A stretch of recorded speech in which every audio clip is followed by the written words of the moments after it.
bumalik na naman yung dagit natin, no? Napakain tayo mga ibon, biglang bumaba rin siya. Diyos ba yung marimar na yan, bumalik din. Yun, nakadagit. Awit. Papalumplay pala tayo ng ibon. Alam ko na kung kanino to. Ay, bugoy na ito eh. Pero di ko sure ha. Pero siya lang kasi yung mahilig magkagaganto ng kalapate. Way back 2019 pa ata, 2020. Ayan. Mga pinagtuturo nila toputs, nila dogs.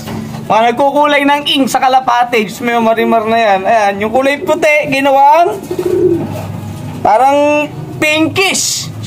Diyos may marimar, sabi ko na nga po eh. Oh. Pagpasok ko sa loob, nandun na sa loob to. Nung pagpasok natin kanina, bago tayo maglinis, mga kalapatids. So, ang singsing, may singsing siya. FR 2025. FR 2025 317443. Oh, ayan oh. Pure white to eh. Ngayon, kinulayan lang to. Kaya naging ganyan. Ayan, parang pinkish-pinkish. Ala pong kulay ng kalapati na ganito. So, wala pong nagpipink-pink na kalapate na ganito ang kulay. Kahit anong breeder gamitin mo, walang ganyan. Unless, kulayan talaga mga kalapatids. Ayan, ang dami pang kuto. Diyos may marimar, di na paliguan. Oh, ayun sa bunto to. Napakadami oh. Ayun oh.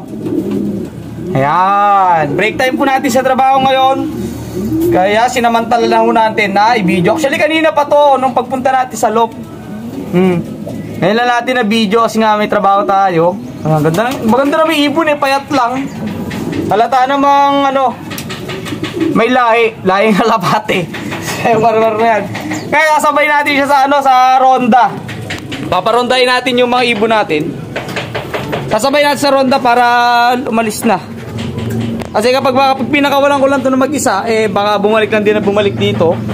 Nakaiwalay na yung mga young birds natin na hindi pa rumoronda. Under viewing pa sila. Tapos yung mga rumoronda, nandito 5. Yan. Bali 5 to. Yung dalawa dyan na grisel is galing kay Sir Erlan. Palipad sa atin. Ay, mga naka MacArthur pa nga isa. Tapos naka ARPCI. Tapos naka MacArthur ring. Tapos yung isa naman naka BBC yan. Yung ano na yan, yung isa. Ito, to. Yan, 5 tong pinaparonda natin ngayon. Panlaban natin ngayong NDR. So, ito naman yung ibon ni ano, idol na Chambalero. Ayan o, siga na rito sa loob ko. Naging barako. White flight. Tapos, ito pa yung isa. Galing naman to kay Sir Freddy ng Tarlac. O, ayan, na nakasurvive sa ibon na 3 galing sa kanya. Nagkasakit kasi yung dalawa, mga kalapatids. So, ito lang yung nakasurvive, mga kalapatids. Pero ang ganda, hen yan. O, diba? Balak-balak ko ng gayong breeder yan, mga kalapatids. Ang ganda. Tapos tayo maglinis. Back and forth ng loft. Young bird section. Saka dito yung mga panlaban section natin. Nakalinis na tayo. Everyday routine natin yan, mga kalapatids, ang maglinis. Lalo na ngayon, papasok ng tag-ulan. Kailangan lagi malinis ang loft para iwasan sa sakit. Ayan, labas na. Labas.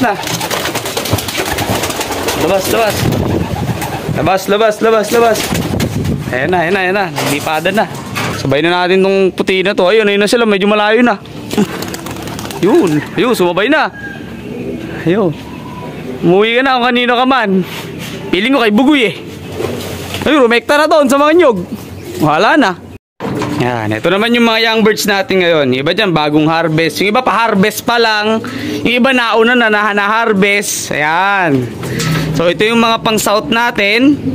Sa club ng CL, saka club ng Carpa. Konti pa lang yan. May mga harvest pa tayo, mga yakyat pa rito sa taas. Yan. Dami, puro mga blue bar. Oh. Paano yung mga baseline natin, mga blue bar. Alpods natin, blue bar. Beckart natin, blue bar. Tapos, Ilocano natin, blue bar din. Japan natin, halo, may blue bar, may checkered. Kaso wala pang, sold out kasi yung mga checkered. Yan, isa nito, itong checkered na yan, stitch yan, papupunta na yan sa so Nueva Ecija. Na sold na sa atin yan, mga kalapatids. Itong iba, hindi pa. Pero kung hindi masosold, di panlaro natin. Ayan. Marami pa tayong iakyat. Nasa 31 ata yung young birds na iakyat natin, mga kalapatids, dito. Ito pa iba. Ayan, tamang bilad lang yung mga young birds natin dito. Ayan, pinapalakas natin sila. Iba makikinis, no? Kaganda na yung iba, makikinis na. Kaso maglulugon pa yan. Di pa natin napapawalan tong mga to. Mga ano pa eh. Kulang pa sa viewing. Mga konting viewing pa. Bago natin sila tuluyang pakawalan. Hindi kasi sabay-sabay eh. Yung iba dyan eh matagal na medyo na viewing. Yung iba naman bagong akyat lang. Katulad dyan may mga puti-puti pa sa ulo. Dilaw-dilaw rather. Ayan. Eh mga bagong akyat lang yan. Yun. So mag-iipon na tayo ng panlaban natin. Para sa ganun is meron tayong panlaban, makahabol tayo sa South. Ito, ang ganda na ito. Naka CL South banded yan, available mga kalapatids. Ito, kinis na ito. Ayan o. Ay, available yan. Oh, kinis no, gaganda ano. Oh, yan ang mga breeding homing pigeon. Ito, meron pa tayo dito, Beckert to, ganito. Yun, lumipad. Ayan, ganda yan, yan. Hen yan, hen. Dito naman tayo, ayan o mga kalapatids sa ating mga breeder dito na naka-cage. Yan, ng 17 by 30. So, meron tayong mga pababa ngayon ng mga Jana Arden. Ayan, ang gaganda.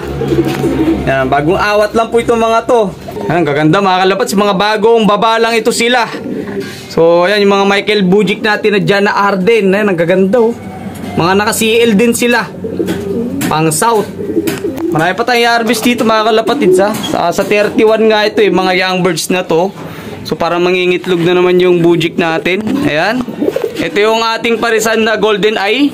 So yung galing kay Brother Youngstown, ito na, naiparis na natin. Ayan. So ang parisan na natin dito is pure na Jana Arden Golden Eye na sila. Ayan. Parehas ano na po yan. Parehas Golden Eye. Tapos yung ating Silver Eye, nandito naman sila ngayon. Yan yung ating Silver Eye, the Dolly Lines. Naman yung possible, may itlog na naman sila ngayon. Papaposter na naman natin yan para mabilis dumami. Yan, yung ating mga bagong Jana Arden ngayon. At syempre, yung lumang Jana Arden at talagang authentic winning line na Jana Arden, naglilimlim na naman. Pero, harvest pa lang din yung anak nila. Available, dalawa mga kalapatids. Ayan. Ito, dalawa din dito sa Alphonse natin. Ayan, mga healthy po yan mga kalapatid. So far so good. Dito meron pa tayo na pa-poster na Michael Bujic din, Jana Arden. Ayan, ang bilis talaga magparami kapag ano, parang mga ano sila, unli clats. Pagka may mga poster parents ka, mabilis magparami ng mga project bird. Ayan, katulad ng Jana Arden, ito ang dami oh. May dalawa pa tayo rito. Meron pa tayo sa taas, sa colony na pinapanga poster. So asahan natin na medyo marami tayong magiging stock ngayon ng Jana Arden. At meron din syempre imbrek. Ayan, hindi mo mawawala yung mga imbrek natin na yan, mga pulahan na yan. And dalawa naman dito mga kalapatid sa ating mga Louis Chu. Process ng first overall champion. Ayun yung tatay, yung cock. Ayun o. Napakapogi ng tatay o. Naglilibig na naman. Kaya itong mga to, malapit na ma-harvest itong mga to. So nakikita ko na rin na kumakain sila. Kaya malapit-lapit na. Malapit na ma-harvest at may lipat sa taas. Yan lahat yan, mga naka-CL South. Yung violet na yan. CL banded. Ito pa oh, meron pa tayong dalawa rito. May dalawa pa po tayo sa taas. Ayan, yung mga Japan natin. Ayan, ganda oh. Ayan, Japan, dalawa yan. Ito pa isa. Ayan, sa mga naghahanap ng mga materyales, marami po tayo dito mga kalapatis. Basta gusto ko yung magtitiwala lang, walang sapilitan. So, may balatuan, ganyan. So, iba, hindi ko pa naisama. Tulad dito mga to, mga medyo ano pa eh, 2 weeks old pa lang eh. Medyo maliliit pa ang konti. Pero malapit na rin natin yung i-harvest. Mabilis lang kasi. Meron pa tayo Ilocano dito, dalawa. Pinaposter ko yung itlog nito. Tapos itong itlog na sumunod, pinapisa ko sa kanila para hindi magtampo tong mga magulang. Ayan. Meron na naman silang dalawa o kabibilis dumami. Ayan, super healthy. Lalaking bulas oh. Gaganda. Ilocano. Merong gusto dyan. Pwede na open sa reservation na itong dalawa na to. Ito possible hen. Ito possible cock. Ayan, super healthy po yung mga kalapatids.